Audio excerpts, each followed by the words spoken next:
की, मैं बोलूंगा जय अकेले। बोलिए आप लोग सभी लोग एक साथ, जय।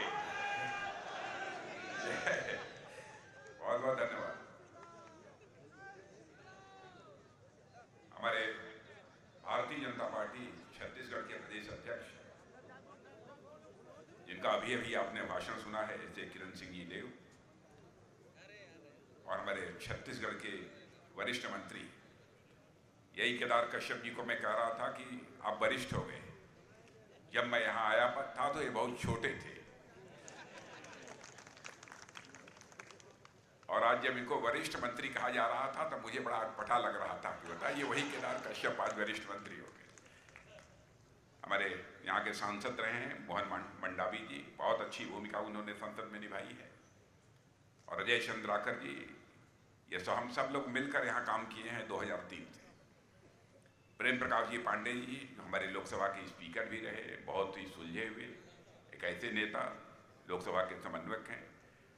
और भरत मटियारा जी लोकसभा के संयोजक, पवन साहू जी जिलाध्यक्ष, यज्ञदत्त जी शर्मा लोकसभा सह संयोजक, श्री प्रीतम जी साहू पूर्व विधायक, श्री वीरेंद्र साहू पूर्व विधायक, इस सभा में मौजूद मेरे सभी सम्मानित बहनों एवं भाइयों, संभवतः लंबे अरसे के बाद किसी सार्वजनिक सभा को संबोधित करने के लिए आप सबके सामने खड़ा हुआ। लंबे समय के बाद आया हूं, फिर भी आप लोगों ने गर्मजोशी के साथ तालियां पहनाकर, फूलों के गुच्छे देकर हम लोगों का स्वागत किया है। लेकिन मैं भूल नहीं सकता उस भारत की परंपरा को जिसमें स्वागत, अभिनंदन और सलाम दुआ कभी एक तरफा नहीं होता है। इसलिए मैं भी अपनी तरफ से शीश झुकाकर आप सभी बहनों भाइयों का हार्दिक अभिनंदन करता हूं, आप सभी का मैं स्वागत करता हूं। बहनों भाइयों, आदरणीय अटल बिहारी वाजपेयी जी ने छत्तीसगढ़ राज्य बनाया था। दो आदिवासी राज्य बने, छत्तीसगढ़ और झारखंड। और जिस समय आदरणीय अटल जी ने छत्तीसगढ़ राज्य और साथ ही साथ झारखंड और उत्तराखंड बनाया था, उनकी उस मंत्रिमंडल में भूतल परिवहन मंत्री, सरफेस ट्रांसपोर्ट जिसमें कहते हैं रोडवेज, ये जो हाईवेज वगैरह बनती है, इसका मंत्री, कैबिनेट मंत्री में ही था।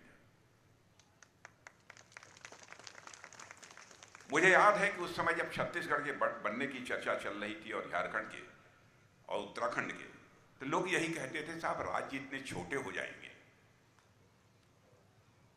इन राज्यों का विकास कैसे होगा, इनके पास इतने संसाधन कहां हैं,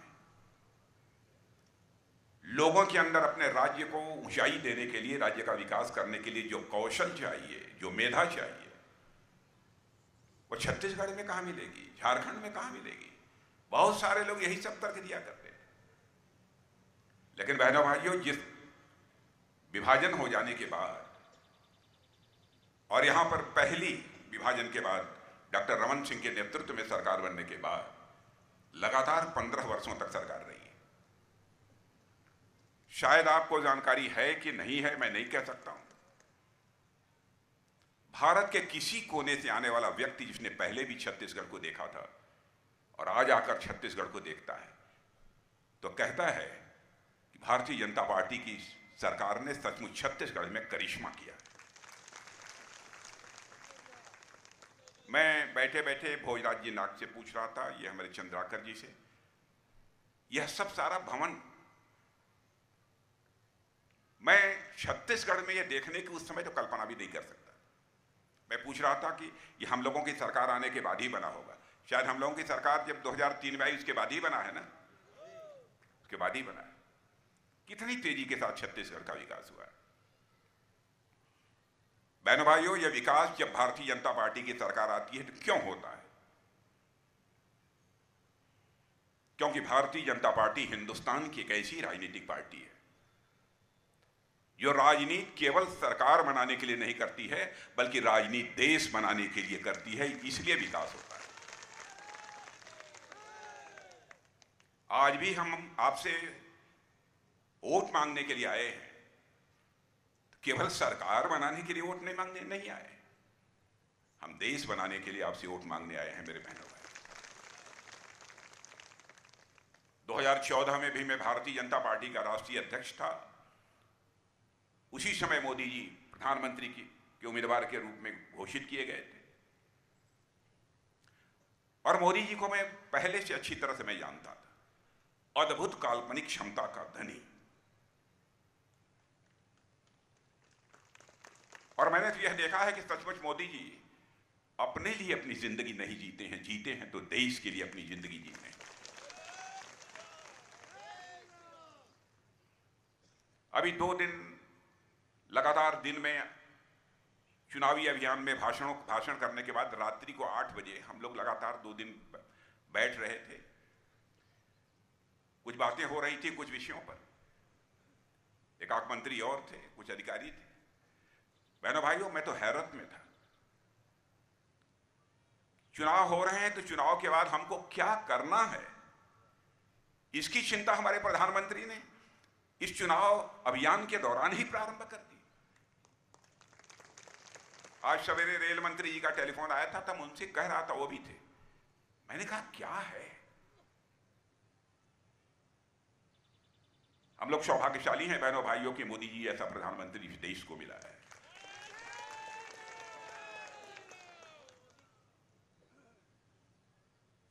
और मैं पूरी तरह से आश्वस्त हूं कि भारत का मस्तक बहनों भाइयों कभी झुकने नहीं पाएगा।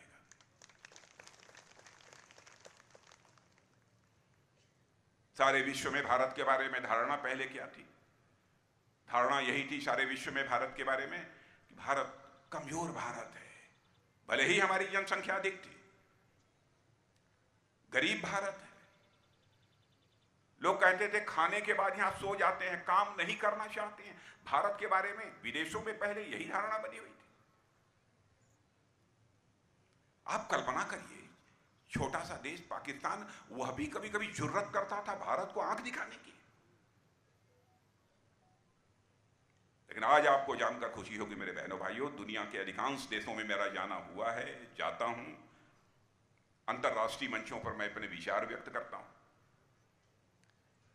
लेकिन आज यदि मैं दुनिया के दूसरे देशों में जाता हूं, जो सम्मान भारत के मंत्री होने के नाते मुझे प्राप्त होता है, उससे स्वाभाविक रूप से मेरा सीना चौड़ा हो जाता है।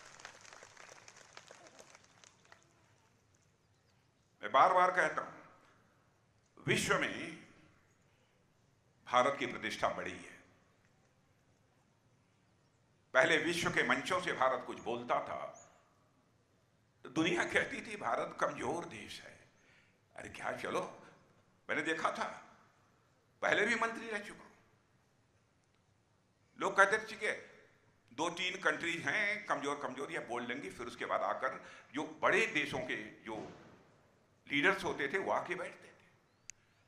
और आज यदि हम जाते हैं अंतर्राष्ट्रीय मंचों पर बोलने के लिए, तो बहनों भाइयों, जब कई लोग बोल लेते हैं, जब भारत की बारी आती है, अल्फाबेटिकल होता है, A, B, C, D से नाम बुलाया जाता है, उसमें कौन ताकतवर है कौन कमजोर है, इस आधार पर बोलने का अवसर नहीं दिया जाता।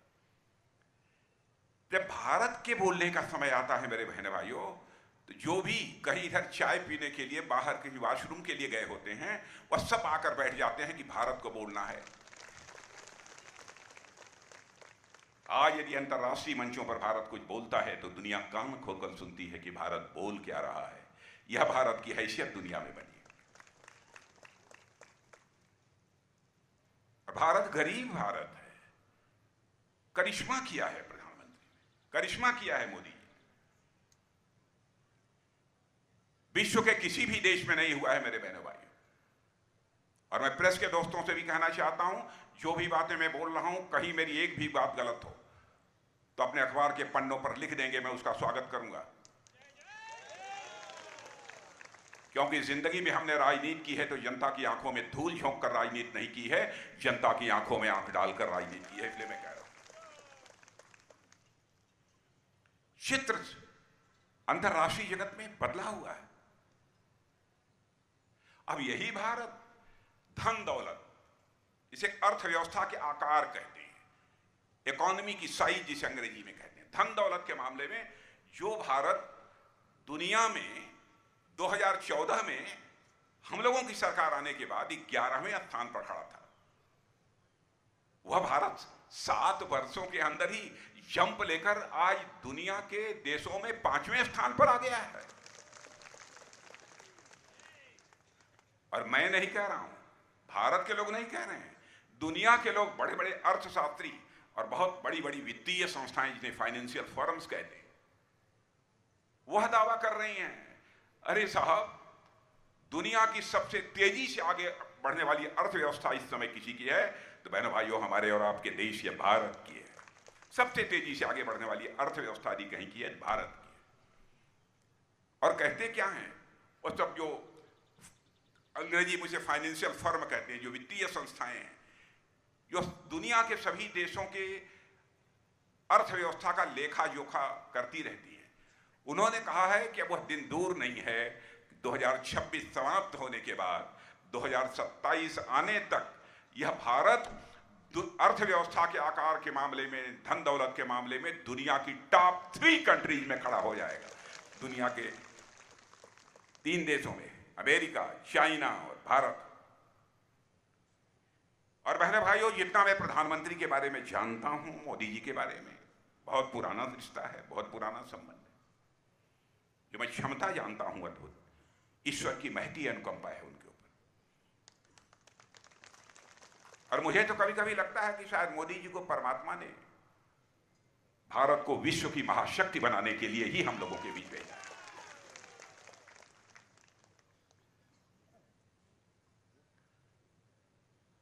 और बार बार जब हम लोग घोषणा पत्र के बारे में बात कर रहे थे, 2014 में चूंकि पार्टी का अध्यक्ष मैं ही था, उस समय हमारी ही देखरेख में बना था चुनावी घोषणा पत्र, डॉक्टर मुरली मनोहर जी जोशी उसके अध्यक्ष थे। 2019 में भी प्रधानमंत्री जी ने कहा, राजनाथ जी आप जिम्मेदारी संभालिए, और 2024 में भी उन्होंने कहा कि आप ही जिम्मेदारी संभालिए। एक एक चीज को देखते हैं, कहते हैं इसमें ऐसा कुछ नहीं होना चाहिए जो हम न कर पाए। और बहनों भाइयों, आपने देखा होगा कि कांग्रेस पार्टी, दूसरी राजनीतिक पार्टियां बहुत सारे वादे जनता से करती हैं चुनाव के दौरान, और मैं समझता हूं कि जितने वादे कांग्रेस ने अब तक देशवासियों के साथ किए हैं, यदि आंशिक रूप से उन्होंने पूरा कर दिया होता तो भारत पता नहीं वर्षों पहले दुनिया का धनवान देश बन गया होता, दुनिया का ताकतवर देश बन गया होता।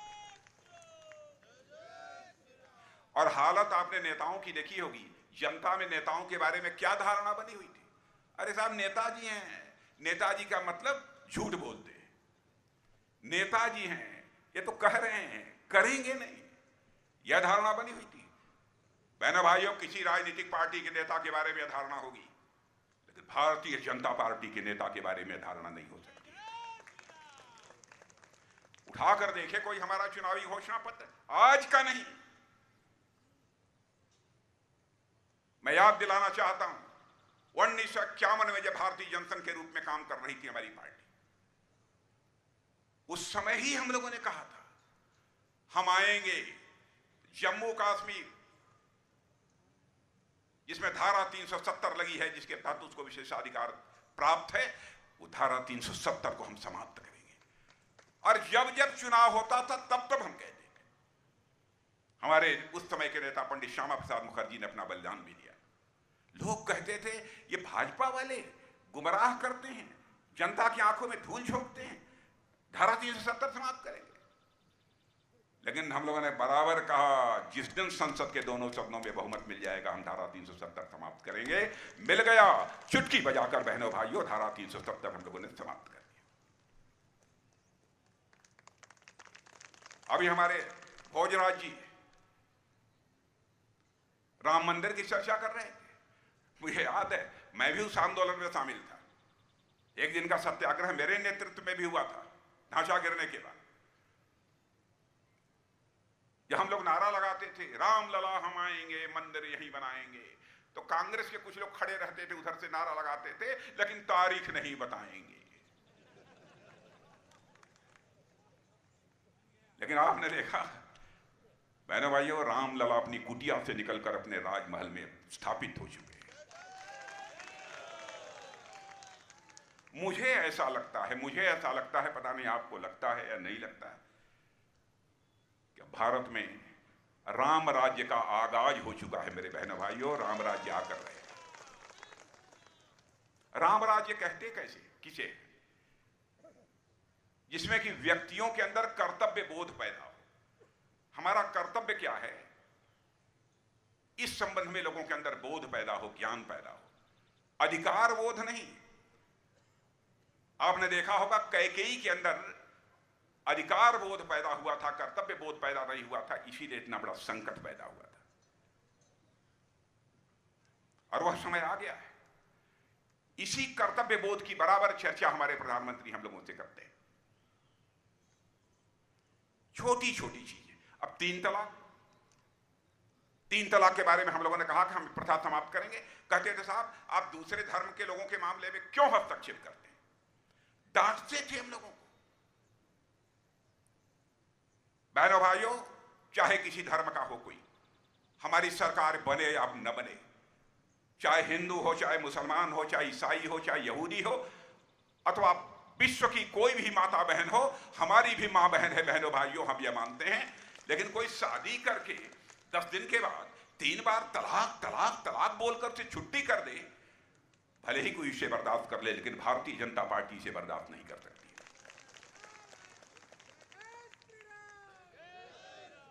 3 तलाक की प्रथा को भी हमने समाप्त कर दिया। यानी हम जो कहा है, मैंने किया है। भारत की राजनीति में पैदा हुए विश्वास के संकट को हम लोगों ने चुनौती के रूप में स्वीकार किया है। मेरे बहनों भाई, हम लोगों की यह धारणा रही है, हमारे प्रधानमंत्री जी की यह सोच रही है, जब तक हर व्यक्ति का विकास नहीं होगा, और विकास केवल नहीं कि उसके पास खाने पीने का साधन मुहैया हो जाए, उसका पढ़ाई भी होनी चाहिए, लिखाई भी होनी चाहिए, ज्ञान भी होना चाहिए, संस्कार भी होना चाहिए, सब कुछ होना चाहिए। तभी भी हम भारत को जो विश्व गुरु बनाना चाहते हैं, तभी हमारा विश्व गुरु भारत को बनाने का स्वप्न साकार हो पाएगा। इस चीज की बराबर चिंता हमारे लोगों ने की है। अब जैसे भारत में लोग भूखे रहेंगे तो राम राज्य की कल्पना की जा सकती है।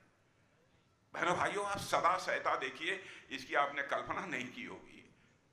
कोरोना का संकट जब पैदा हुआ, स्थान स्थान पर नौकरी करने वाले लोग, जब काम बंद हो गया, उनके यहां अपने घरों को वापस हो रहे थे, पैदल वापस हो रहे थे।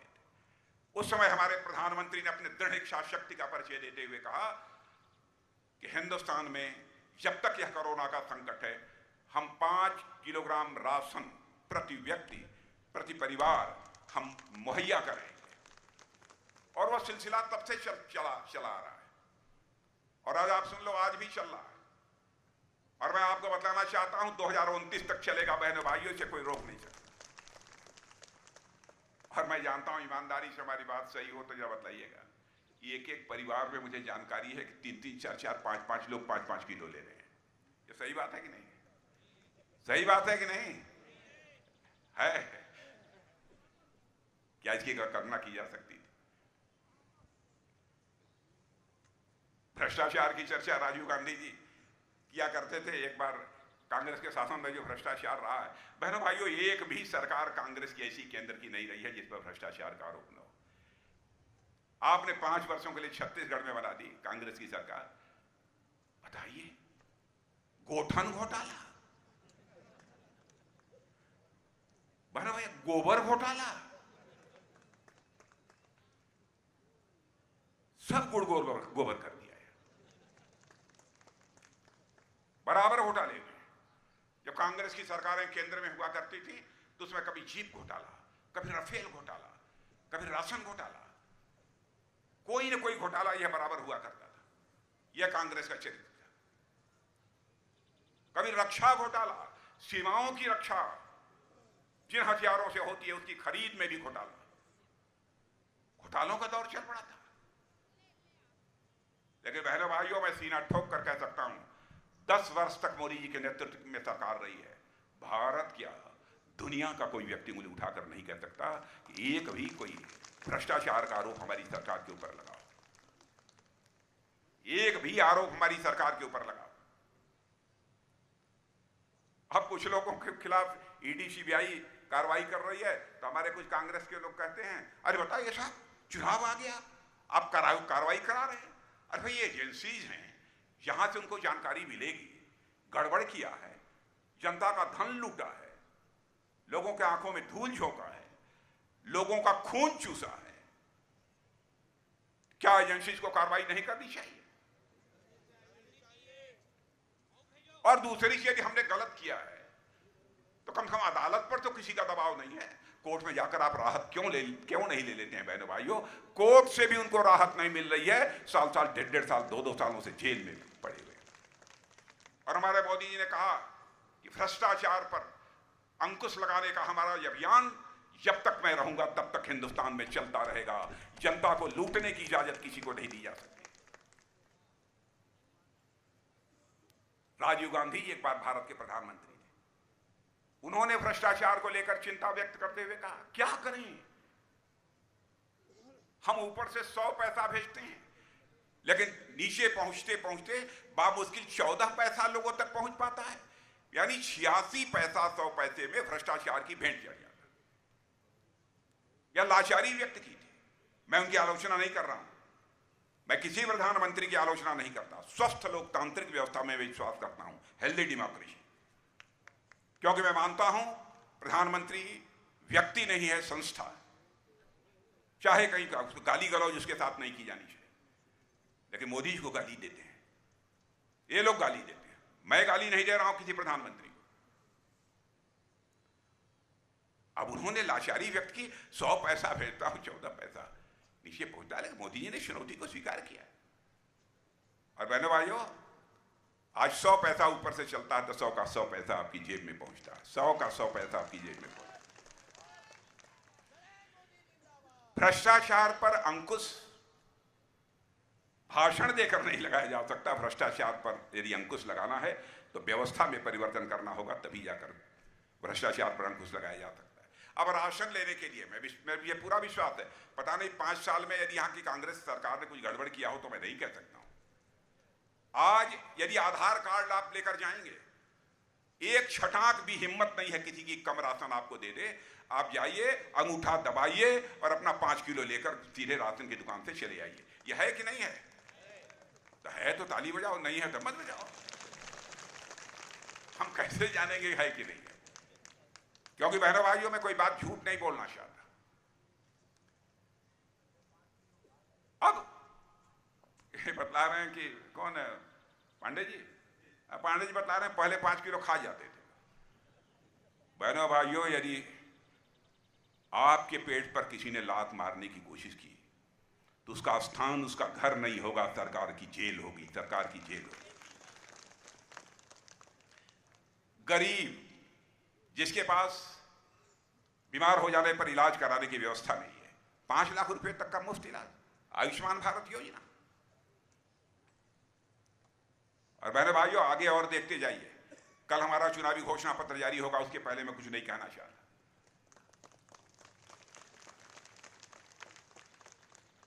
छोटी छोटी चीजों पर बराबर हमारी सरकार की पैनी नजर रही है। देश की सुरक्षा का जहां तक प्रश्न है, देश का रक्षा मंत्री होने के नाते समस्त देशवासियों को यकीन दिलाता हूं बहनों भाइयों कि हमारी सीमा के ऊपर हमारे जवान, सेना के जवान आवश्यकता पड़ती है बखूबी अपने शौर्य और पराक्रम का परिचय देते हैं। भारत की सीमाएं पूरी तरह से सुरक्षित। एक समय का करिश्मा आपने देख लिया, उस समय मैं गृह मंत्री था, मोदी जी भारत के प्रधानमंत्री थे। कुछ लोग हमारे देश की सीमा में हमारे पड़ोसी देश से घुसकर और रात के समय सोए हुए हमारे जवानों के ऊपर कातिलाना हमला करके चले गए। उरी या पुलवामा की 2 घटना हुई। उसके बाद जो हुआ आपको मालूम ही है, एयर स्ट्राइक, सर्जिकल स्ट्राइक। और हमने सारी दुनिया को संदेश दे दिया, भारत के अंदर वह ताकत है कि भारत जरूरत पड़ने पर इस पार भी मार सकता है, जरूरत पड़ी तो उस पार भी जाकर भारत मार सकता है। लेकिन अब कांग्रेस के लोगों की हालत देखिए, हमारे सेना के जवानों से पूछते हैं सर्जिकल स्ट्राइक हुई, एयर स्ट्राइक हुई, इसका प्रमाण आपके पास क्या है? जो अपनी जिंदगी हथेली पर लेकर भारत की सीमाओं की रक्षा कर रहे हैं, उनसे पूछा जा रहा है क्या प्रमाण दीजिए, कहां ले जाना चाहते हैं आप इस देश को। बहनों भाइयों, हमारे प्रधानमंत्री के रहते मैं दावे के साथ कह सकता हूं कि भारत का मस्तक ये झुकने नहीं पाएगा, किसी भी सूरत में भारत का मस्तक झुकने नहीं पाएगा। हम लोगों ने बहुत सारे काम किए हैं, सारे कामों की चर्चा करूंगा तो लंबा समय लगेगा। हम सबको यहां सफलताएं मिली हैं, वहीं पर हमको कुछ असफलताएं भी मिली हैं। आपने देखा कि हमारे वैज्ञानिकों ने चंद्रयान 2 कोशिश की कि हमारा कोई भारतीय चंद्रमा पर पहुंच जाए। अब चंद्रमा अब सूर्य तक भारत पहुंचना चाहिए, यह भी कोशिश हो रही है। जब चंद्रयान 2 तैयार करके हमारे वैज्ञानिकों ने कोशिश की वहां तक पहुंचने की, बहनों भाइयों नहीं सफल हो पाए। वैज्ञानिकों के आंखों में आंसू आ गए, क्योंकि मैं स्वयं वैज्ञानिकों के बीच, क्योंकि डीआरडीओ वैज्ञानिकों का जो विभाग है मेरे पास भी है, मैं देखता हूं जब उनका कोई प्रयोग असफल हो जाता है, विफल हो जाता है, क्या हालत होती है। जैसे लगता है घर में मातम छा गया, सभी रोने लगते हैं। एक बार तो मैं बैठा था, एक ऐसे ही मिसाइल छोड़ी गई थी टेस्ट करने के लिए, ऊपर जाकर उसका एक सिलेंडर जो बाहर निकलना चाहिए था नहीं निकल पाया था। मैंने देखा भर भर करके सारे वैज्ञानिक रोने लगे थे। मुझे 2 घंटे रुक कर उनको सांत्वना देनी पड़ी। ऐसे ही हमारे प्रधानमंत्री को जब जानकारी मिली इतना बड़ा अभियान हमारे देश के वैज्ञानिकों ने प्रारंभ किया था, वो सफल नहीं हो पाया, तो उनको ढाढ़स बनाने के लिए, उनकी पीठ थपथपाने के लिए हमारे प्रधानमंत्री स्वयं अपनी प्लेन लेकर उनके पास पहुंच गए, पीठ थपथपाई।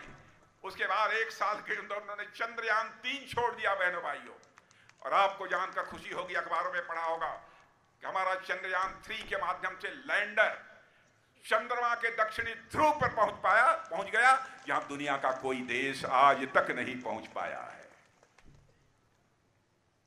इन क्षेत्रों में भी भारत लगातार इतनी तेजी के साथ आगे बढ़ रहा है। यह है भारत की हैसियत। अब रूस और यूक्रेन के बीच लड़ाई चल रही है, 2 साल से लड़ाई चल रही है। जब रूस और यूक्रेन के बीच जब युद्ध प्रारंभ हुआ था तो बहुत सारे हमारे बच्चे यहाँ के भारत के यूक्रेन में पढ़ते थे, उनके माता पिता ने शोर मचाना शुरू किया, ए मोदी जी, चाहे जैसे भी हो यूक्रेन से हमारे बच्चों को आप ले आइए भारत, पढ़ाई हो अथवा न हो भाड़ में जाए, हमारे बच्चों की जिंदगी बचनी चाहिए, नहीं कब रूस की मिसाइल गिर पड़े, कब उनकी जिंदगी चली जाए। बहनों भाइयों, दुनिया का कोई देश जो काम नहीं कर पाया हमारे प्रधानमंत्री ने किया। चटपट टेलीफोन उठाया, रूस के राष्ट्रपति मिस्टर पुतिन से बात की, यूक्रेन के राष्ट्रपति मिस्टर जेलेंस्की से बात की, और अमेरिका के राष्ट्रपति मिस्टर बाइडेन से बात की। 4.5 घंटे के लिए युद्ध रुक गया और 22,500 हमारे भारतीय नौजवान यूक्रेन से भारत आ गए। यह है भारत, यह है भारत। कोरोना का संकट था, मैं दावे के साथ कहता हूं यहां जितने आप लोग बैठे हैं, कम से कम 2 डोज नहीं तो 3 डोज कोरोना के वैक्सीन की आपको लगी होगी। लगी हो तो जरा हाथ उठा कर बताइए, लगी है कि नहीं। और आज मैं आपको बतलाना चाहता हूं, शायद आपको भी जानकर, इवन अमेरिका जैसे विकसित देशों में भी सबको 2 डोज 3 डोज कोरोना की नहीं लगी है। लगी है तो केवल भारत में लगी है, 1 पैसा भी आपका खर्च नहीं हुआ है। यह है भारत। दुनिया के राष्ट्राध्यक्ष कह रहे हैं विश्व में 21वीं सदी किसी की होने जा रही है तो भारत की होने जा रही है। मेरे बहनों भाई, भारत की होने जा रही है। मैं रक्षा मंत्री हूं, जब मैं रक्षा मंत्री बना था हर चीज बाहर से आती थी, बाहर से आ रही, तो गोले, मिसाइल, बम, बारूद, फाइटर प्लेन, क्या तमाचा। मोदी जी प्रारंभ से कहते थे भाई अब आत्मनिर्भर बनो, आत्मनिर्भर बनो, भारत में बनना चाहिए। जब से प्रधानमंत्री बने हैं उनकी ये कोशिश है। बहनों भाइयों, आज आपको जानकर खुशी होगी, हम 600 करोड़ का एक्सपोर्ट करते थे 2014 के पहले। अभी अभी हमने 21,000 करोड़ से ज्यादा का बम, गोले, तोप, मिसाइल दुनिया के दूसरे देशों को, फाइटर प्लेन मुहैया कराए। रक्षा मामलों में भी हम पूरी तरह से आत्मनिर्भर बनना चाहते हैं। हर मामले में भारत को हम आत्मनिर्भर बनाना चाहते हैं। अब कांग्रेस का जहां तक सवाल, आप देख रहे हैं हालत दिनों दिन पतली होती जा रही है। पतली हो रही है कि नहीं? बहुत हद पतली होती है। मुझे तो लगता है जैसे पूरे पृथ्वी से डायनासोर लुप्त हो गए हैं, वैसे ही कुछ दिन में कांग्रेस भी यहां से लुप्त हो जाएगी।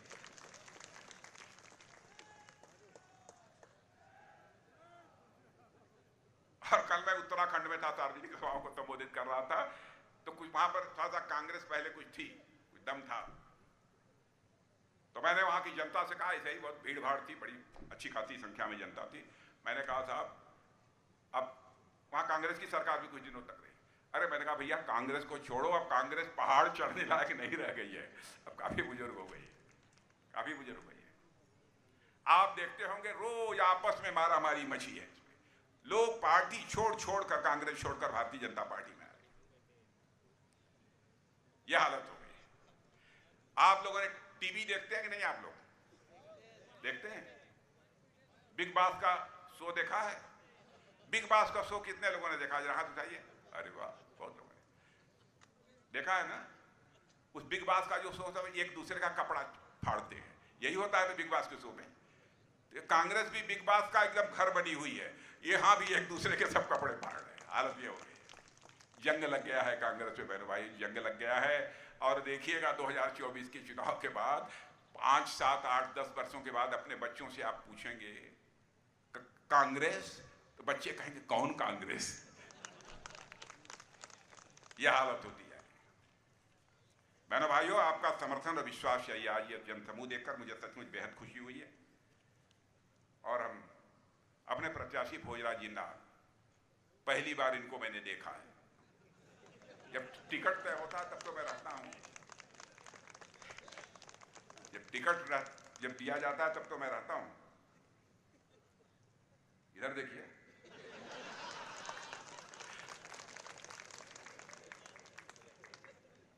बहनों भाइयों, भोजराज जी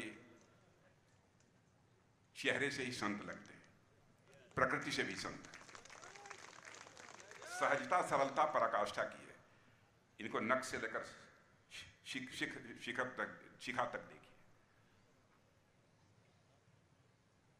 और मैं विश्वास के साथ कहता हूं कि जिन्हें सांसद चुनकर आपने भेजा, तो निश्चित रूप से इस क्षेत्र को आगे बढ़ाने में जितनी मदद होगी वो आपकी मदद करेंगे।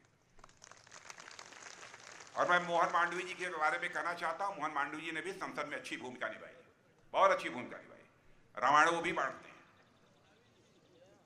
लेकिन हमारी पार्टी में क्रम ये चलता रहता है, आज कभी किसी को टिकट मिल गया, कभी किसी को टिकट मिल गया। लेकिन मैं मोहन मांडवी जी की भी मैं सराहना करना चाहता हूं। उनके चेहरे पर आज मैंने शिकन नहीं देखी है बहनों भाइयों। इसका मतलब पूरे समर्पण के भाव से पार्टी के लिए वो काम करने के लिए तैयार है। उनकी भी मैं सराहना करना चाहता हूं। तो भोजराज जी, जनता ने तो मन बना लिया है आपको संसद में भेजने का। संसद में जाएंगे तो कपड़ा वपड़ा बदलेंगे कि यही रहेगा? संसद में इनको भेज दीजिए, मैं देखूंगा कौन सा कपड़ा पहने, जरूरत होगी तो मैं ही बनवा दूंगा। लेकिन इन्हें भेज दीजिए, ऐसा व्यक्ति जाना चाहिए भारत की संसद में। मेरे बहनों भाई, और ऐसे व्यक्ति भारत में यदि पहुंच सकते हैं भोजराज जी जैसे, किसी पार्टी के माध्यम से, तो केवल भारतीय जनता पार्टी के माध्यम से पहुंच सकते। अब इससे ज्यादा कुछ न कहते हुए मैं पुनः एक बार शीश झुकाकर आप सभी का अभिनंदन करते हुए अपना निवेदन यही समाप्त करता हूं। आप सबको बहुत बहुत धन्यवाद। बोलिए भारत माता की।